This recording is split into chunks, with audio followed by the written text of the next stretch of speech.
but I feel like my fundamentals really came from the baton being passed, in a sense where the musicians took the time with the younger musician. Right.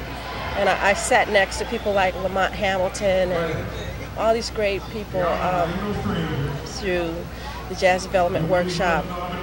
And Marcus had the foresight, and I think it's just brilliant, you know. And I think about it now, and I talk about it to a lot of people because I think it's really the way to keep the music alive and vibrant is to have, you know, musicians like Marcus, you know, really great musicians from every city. Right.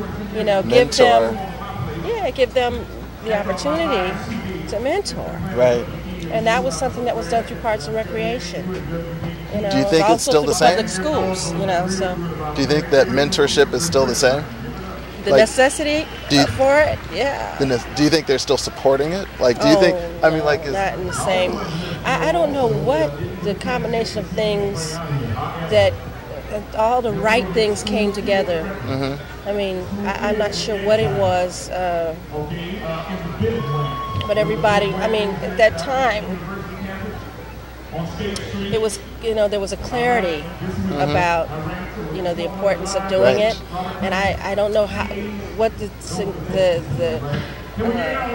details of how the funding happened. I just know Parks and Rec did it, and I know that, you know, that was something that the public schools were open to.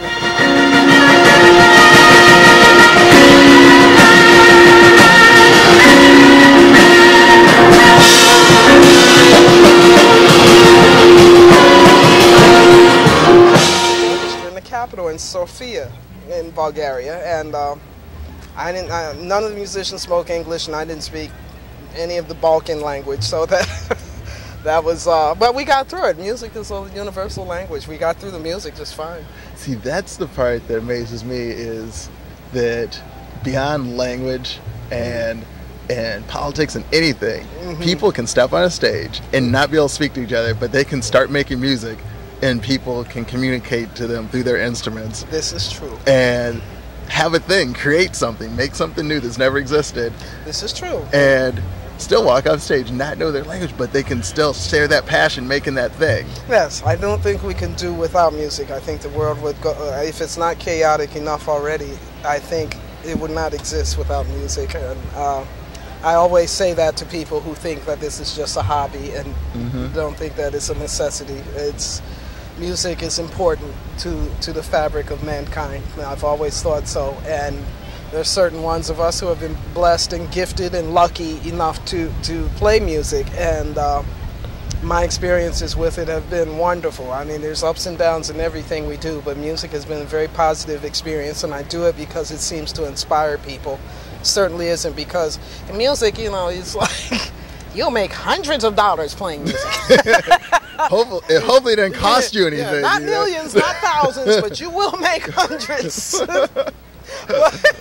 But I put myself through this because I believe in it. I believe in the whole theory concept, everything that music is and what it does, how it relates to the rest of people in the world.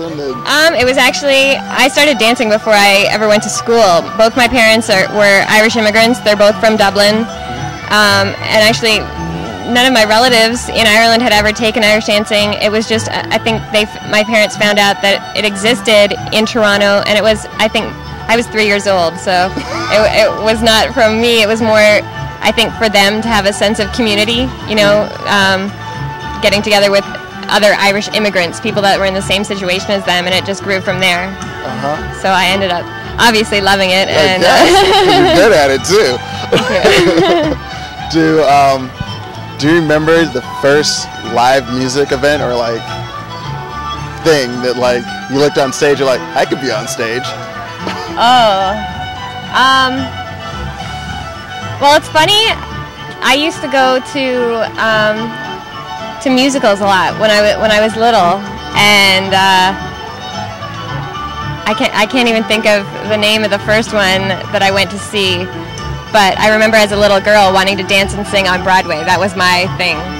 And but as someone who only ever did Irish dancing, that was never a possibility until you know, until recently. And I have actually performed. We performed with Trinity performed last year at the New Victory It's kind of Theater. weird. I never intended to be a professional musician at all. Wow. I've only been doing it for about 6 years, and I'm 40. So I started learning Gaelic, and Gaelic was the language that my grandparents spoke in Cape Breton, and it was sort of dying out. Tell me where that's at.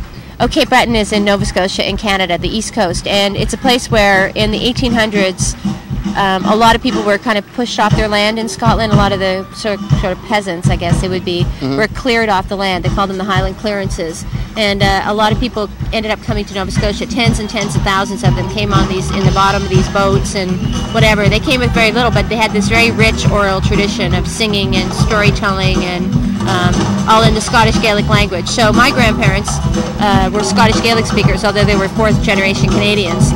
Because they were kind of isolated on the east coast of Canada, the language was maintained there.